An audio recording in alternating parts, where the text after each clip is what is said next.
Ang pagtimpla po ng waterproofing, bali 4 na liters po ito.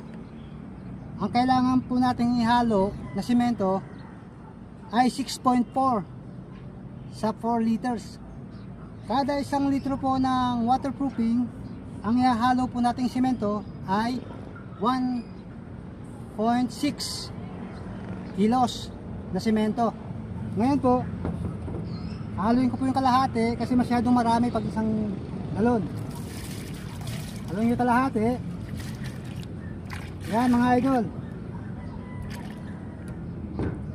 Lalagyan ko siya ng 2 simento kasi 1 kilo to mga idol eh.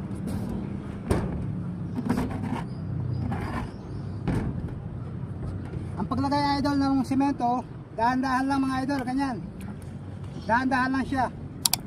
Kailangan lusaw siya pag in-apply mo sa pader.